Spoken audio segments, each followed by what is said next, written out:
Welcome back to my playground. I'm so happy that you're here. This space is where we allow ourselves to explore, to heal, to laugh, to cry, create, and reconnect with our true selves. A place where we stop performing for the world and start remembering who we really are. So, thank you for being here, and let's play, let's discover, let's grow together. And I want to start by talking about the part of the healing journey that almost no one talks about, not because it doesn't happen. It happens to every woman who has ever been seriously committed to her own transformation. But because it is the part that threatens the entire narrative that the personal growth industry depends upon, the fall back. That is specific, devastating, privately and humiliating moment when you realize you have returned to the pattern that you thought that you have left behind, not as a small slip, not a momentary relapse in awareness, the full return. The old behavior, the old conversation, the old decision, arriving with the same automatic force that it had before you did all the work, before the retreat, before the coaching, before the journal entries and the breath work and the declarations, and the 3 months of doing it differently, then it felt like genuine, irreversible progress. You were doing so well, and then you were not. And the worst part, the part that makes this experience so uniquely painful, is not the behavior itself. It is that what the behavior implies. It implies that the healing did not work. That the work you did, it was not deep enough or real enough or through it enough. That you are one of those women who talks about transformation, but it does not actually achieve it. That whatever is broken in you is more permanent than you allow yourself to believe. That is the story the fallback tells, and it is a lie. And today I'm going to tell you the truth about why you fall back, not the surface truth, the real truth, the one that lives underneath the shame and the self doubt and the specific awful question that it haunts every woman who has ever regressed after genuine progress. What is wrong with me? Nothing is wrong with you. The fallback is not malfunction, it is a mechanism. And once you understand what is happening precisely, specifically without the distortion of shame, the fallback stops. And it stops being the evidence of your failure and starts being the information about your architecture. And the information, unlike shame, can be worked with. This is the reset. This is the truth.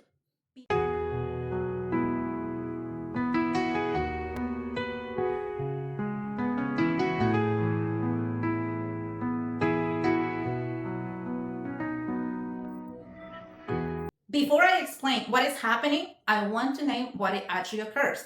Because the way most women describe their own regression is already distorted by the time the words they leave their mouths. The fallback is not a slow drift, it is a snap.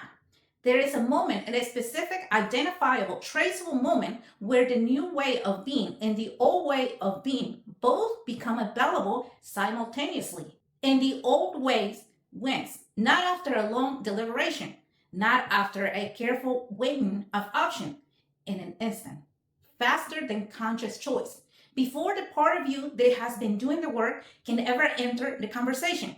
This is not a character flaw. This is neurobiology. The brain is a prediction machine. It builds models of reality based on repeated experience. And it uses those models to generate automatic responses that are faster than the conscious thoughts. The old pattern, the one you have been running for years, possibly decades, is encoded as a prediction.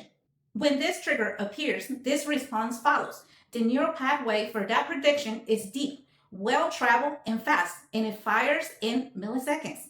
The new pattern, the one you have been building through the work, the coaching, the inner child healing, is encoded as a newer, shallower, slow pathway. It is real, it is genuine, it has produced real behavior change, but it has not yet accumulated enough repetitions to outrun the old pathway in a moment of a high activation. When the trigger appears and the activation level is low, when you are rested, resourced, and the stakes feel manageable, the new pathway can win. You pause, you choose, you respond differently. This is the period of progress that it feels so real and so lasting.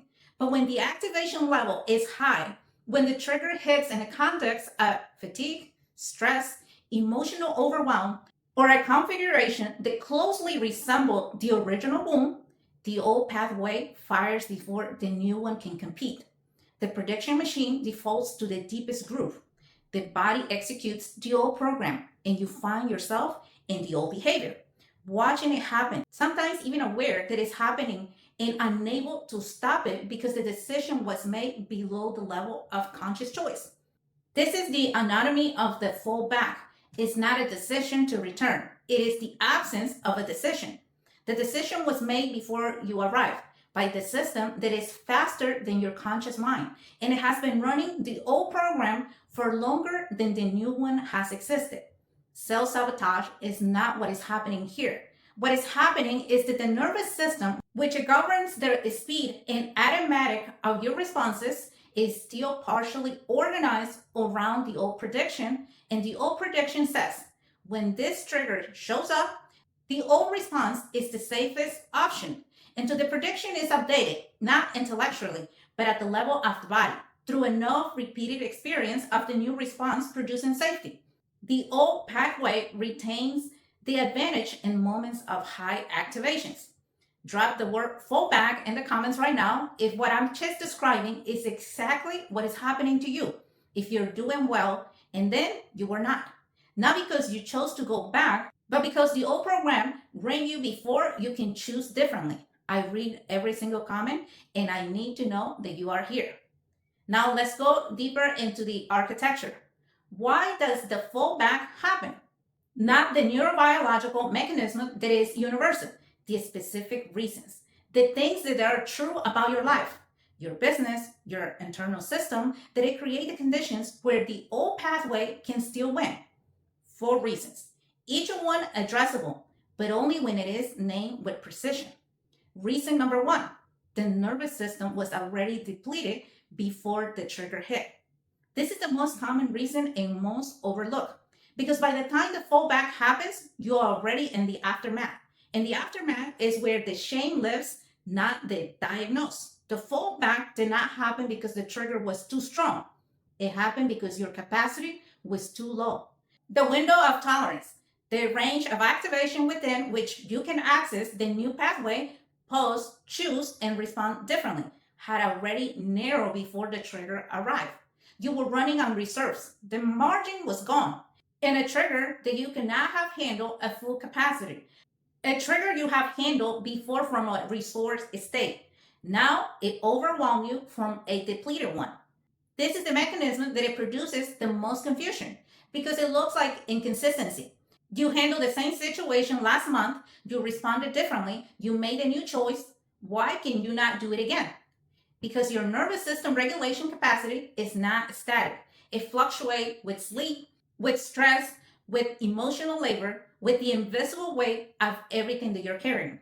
Not just in the business, but in the family, in the body, in the unspoken agreements that you made about whose needs come first.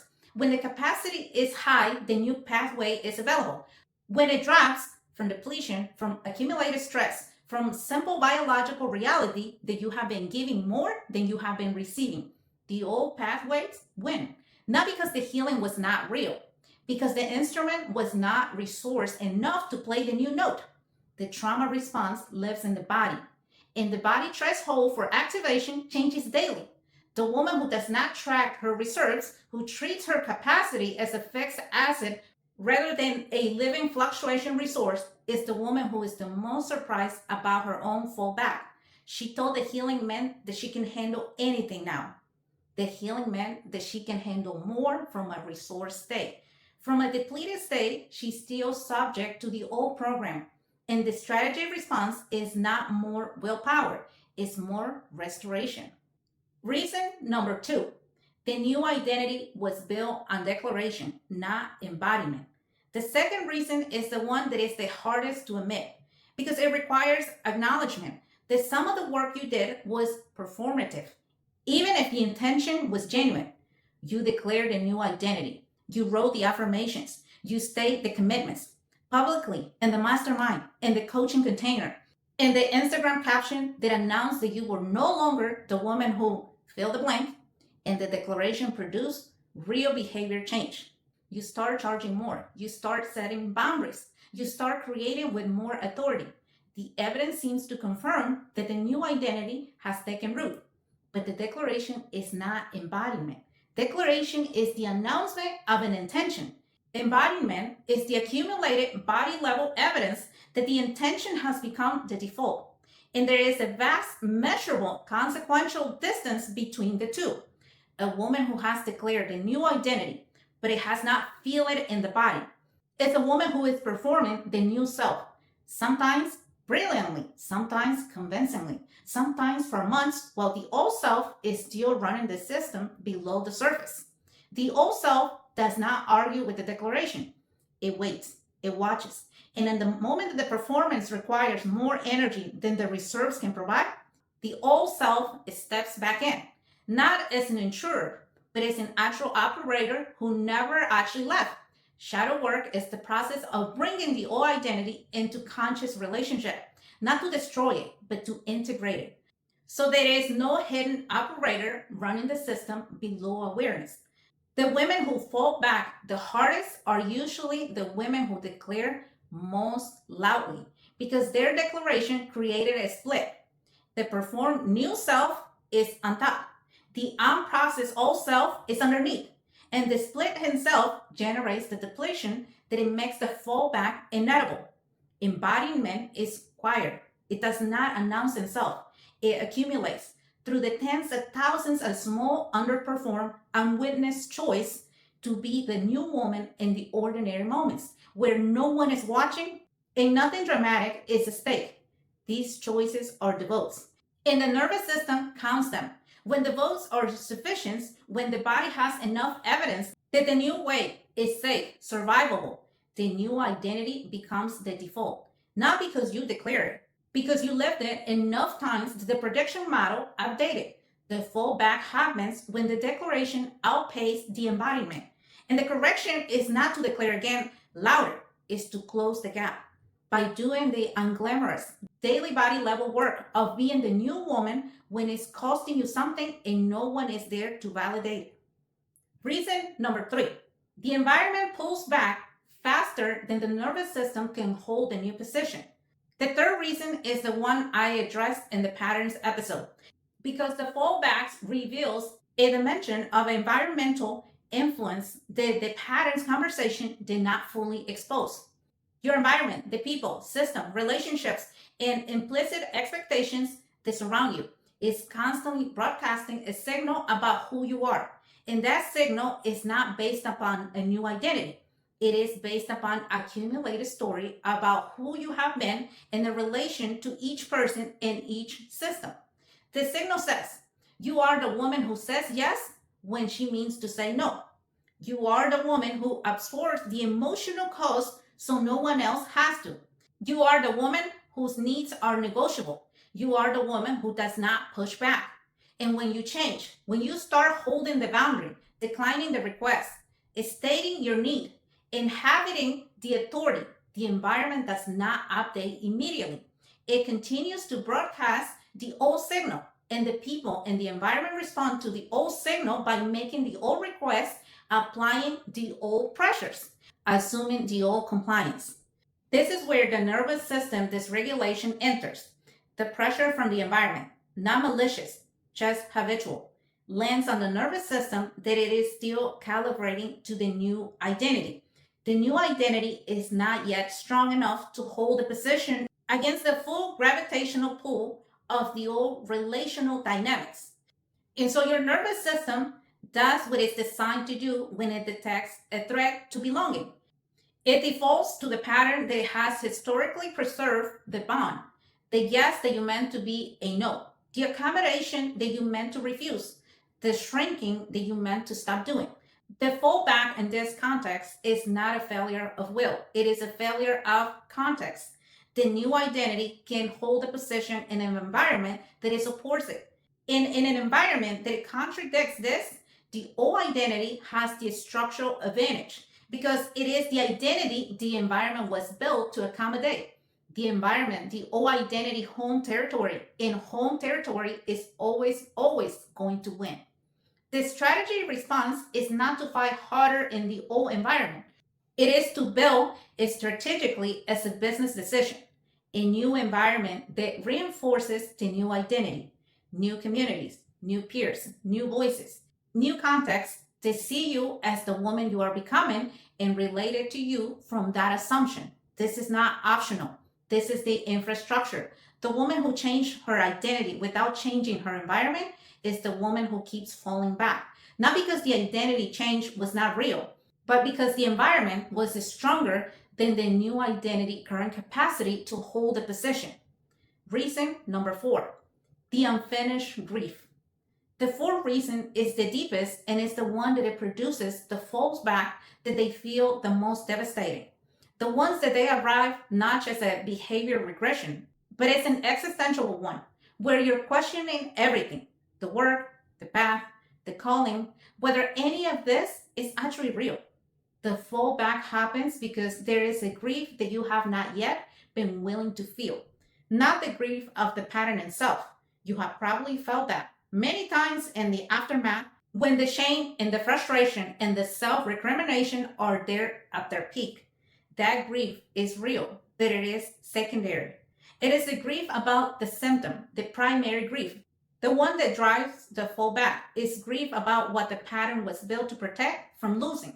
The old pattern, the yes when you're meant to say no, the undercharging, the not being fully visible, the accommodating everyone else first because it was built to preserve a specific bond to a parent, to a partner, to a community, to a version of love that it required smallness as a condition.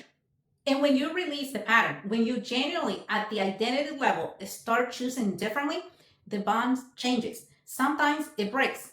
And the grief of that loss, the loss of the relationship that it was the loss of the version of you that belonged in that relationship, the loss of the love that it was conditional on your compliances.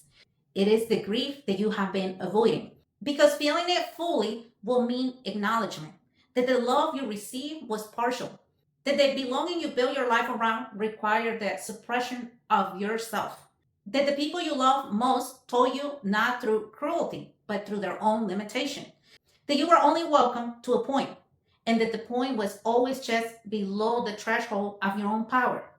This is the grief that sits underneath the most stubborn patterns.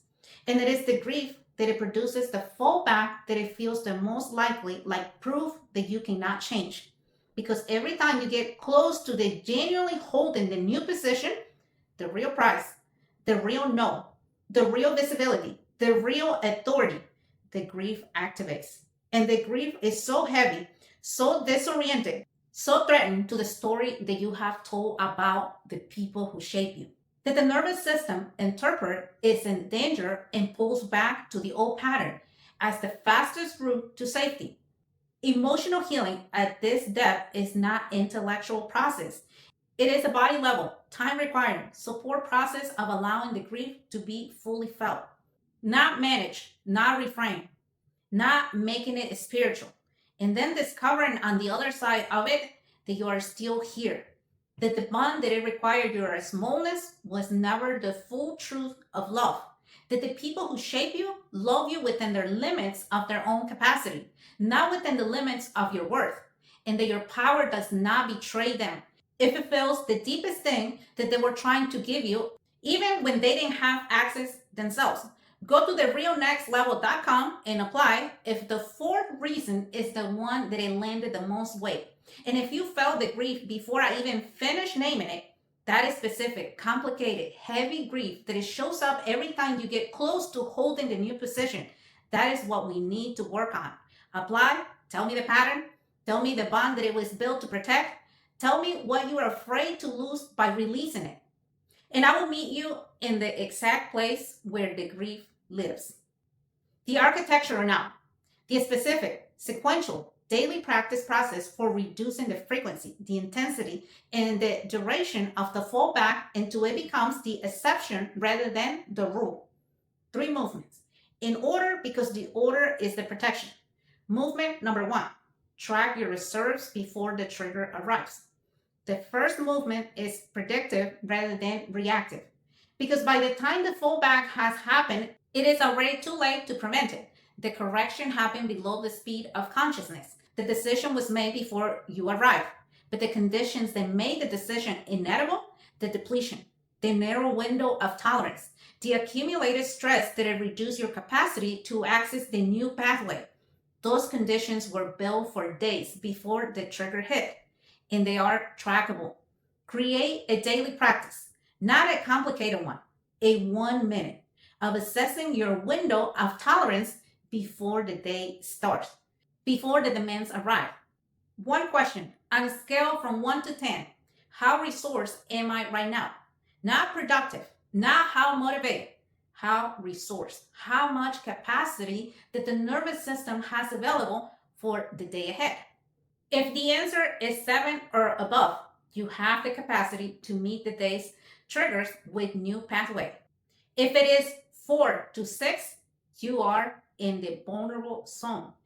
The triggers you can handle at full capacity may exceed your current capacity.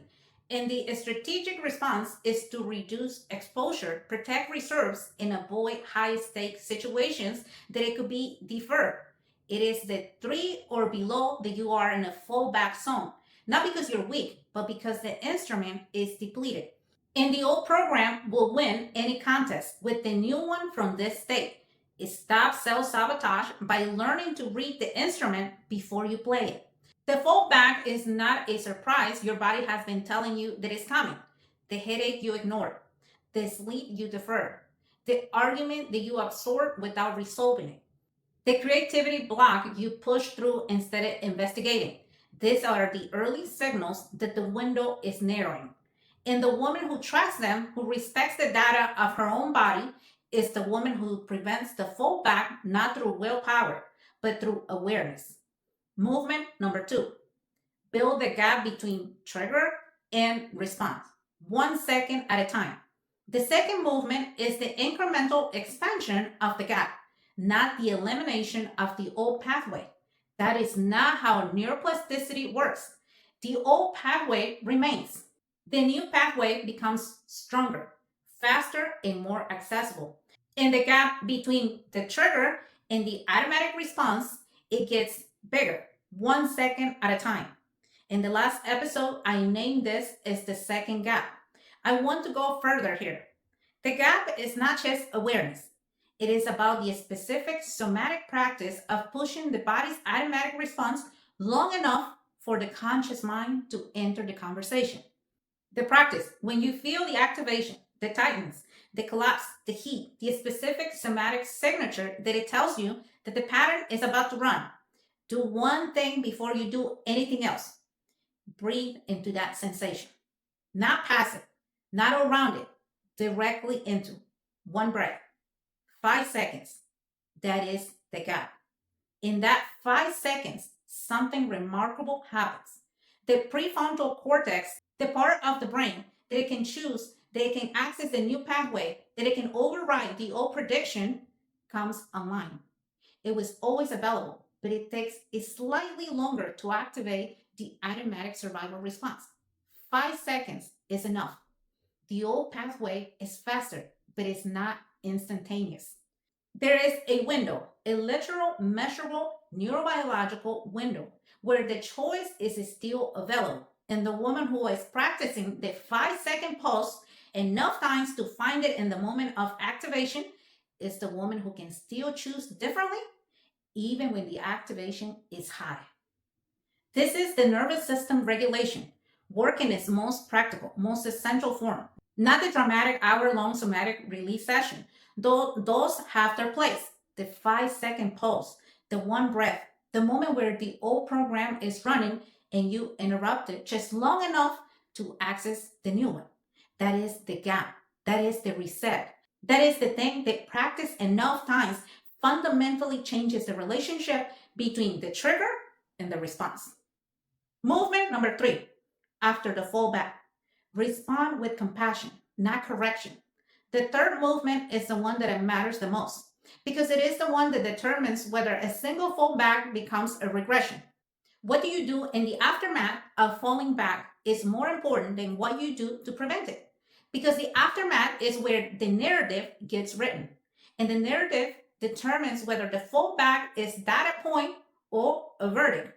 The default narrative, the one that almost every woman builds automatically in the aftermath, is the verdict that I'm back to zero. The healing was not real.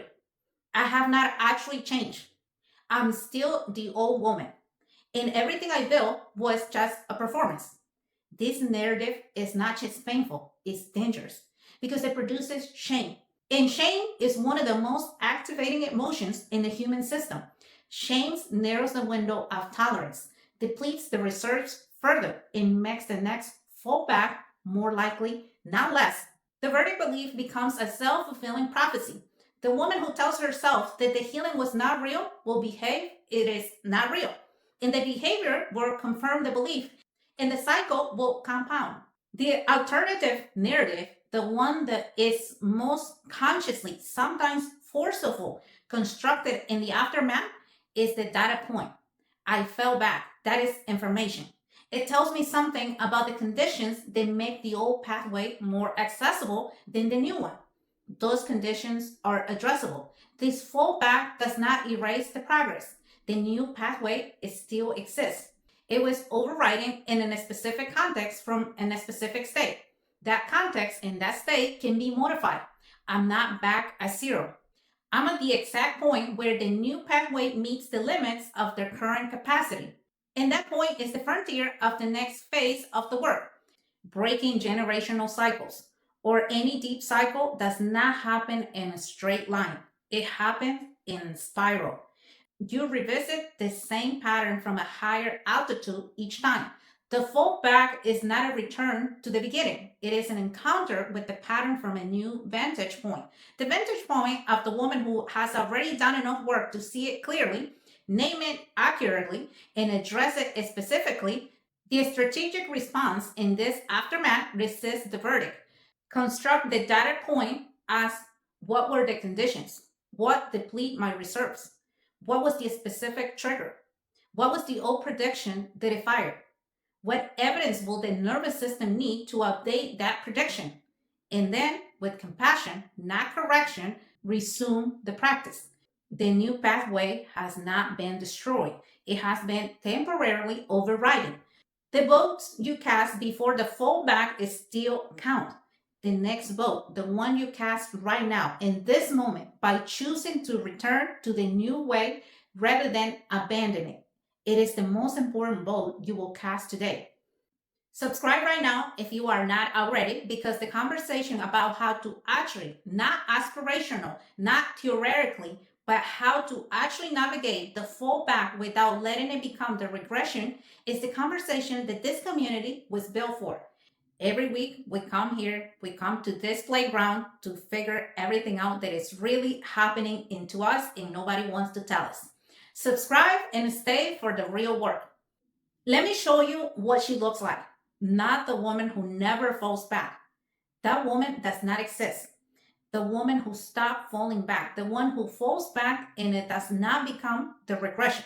She still experiences the old pathway activating. She still has moments where the trigger hits and the old response fires back up before the new one can compete. But the fallback is different now in three specific ways. First is less frequent. The new pathway has accumulated enough votes through the daily embodiment, unperformed practice, that it wins more than it loses. The old pathway is still fires, but primarily in the specific conditions where the nervous system prediction model has not yet been fully updated. The high activation context that deplete reserve, the context that is most closely reassembles the original womb. These are the frontiers now, not the whole territory. Second, when the fallback happens, she recovers faster. The old narrative, the verdict, it still shows up because it is also an automatic pathway, a default response to the shame of regression. But she recognizes it now. She sees it as a narrative, not as a fact. And she's consciously replacing it with a new data point. She assesses the conditions. She identifies the triggers. She knows the depletion. She makes the specific targeted adjustments, not a wholesale rejection of the work, but a precise modification to the conditions that they produce the override. And she moves forward not from zero, but from where she actually is, which is further than she was before. Third, and this is the most important difference, the fallback no longer defines her. The old pattern is no longer part of her identity. It is a response her system still produces under specific conditions, like a reflex that has not been fully extinguished. But she does not say, I am someone, fill the blank, and continue with anymore. She says, I am someone who's building the new way. The old way is still fires up sometimes. That is information. That is not her identity. And because it's not her identity, she does not carry that weight that it turns a behavioral regression into identity crisis. She does not spiral from the fallback into questioning whether the whole path it was real. The path is real. She has walked it. She has the evidence, the days, the weeks, the months of doing differently, the clients who got a different version of her, the revenue that it reflected a different relationship with money, the content that it came from a different depth. All of that is real. The fallback is real too, but it's a data point in a much larger database. And the database clearly shows the direction. She is the woman who kept going after the fallback, and that is not an absence of the fallback. It's the actual definition of healing, emotional healing. It's not the absence of old patterns. It is the relationship that you have been with when they show up. The woman who judges herself for the fallback stays in it longer. The woman who sees it, who learns from it, and returns to the new pathway, she's the one who changes. Not because she never falls back, but because she stops falling back for good. Now I want to give you the most honest thing I can offer you today. If you have been falling back, if you are in the aftermath right now, sitting in a pattern you thought you had left behind, I need you to hear this clearly. The fallback is not an evidence that the healing was not real. The fallback is an evidence that the healing is still being integrated. Those are not the same thing. The first one is a verdict, and it is false. The second one is a diagnosis, and it's accurate. An accurate diagnosis produces effective treatment. False verdicts produces shame. You are not back to zero. You are at the frontier, the place where the new pathway meets the limit of the current capacity. That is not failure. That is the exact location of the next phase of your work. Track your reserves, build a gap, respond with compassion, not correction, and keep going. The spiral is still moving forward. The fallback is a loop in the spiral, not a reversal of it. And the woman who keeps walking, who returns to the new path after the old one fires up, she's the woman who will actually create the changes. 3 things before you go. If today's episode named the thing that you have been carrying without language, the specific private devastation of falling back after genuine progress, like this video right now, one tap, because there is a woman watching who is about to conclude that the healing was not real. And your one tap is how she finds out that it was. Leave a comment with the words, I'm not back to zero. Because the declaration, witnessed, spoken, entering into this community, that in itself is a vote. A vote against the verdict and for the data point. A vote for the truth about where you actually are. I read every comment and I will see yours. And if the fallback that you're in right now is deeper than a comment, the grief underneath the pattern is the thing that it needs to be worked with, not managed, not endure, but actually work with someone who already knows how to hold it. Go to therealnextlevel.com and apply. Tell me the pattern, tell me the bond, tell me what you're afraid to lose by releasing it. I read every application, and the woman who is ready for the next level to do the real work will not be turned away. Subscribe if you are not already. The excavation continues every week, and the woman you are becoming needs a community that it tells her the truth about the falling back. That is not a verdict, it is a frontier.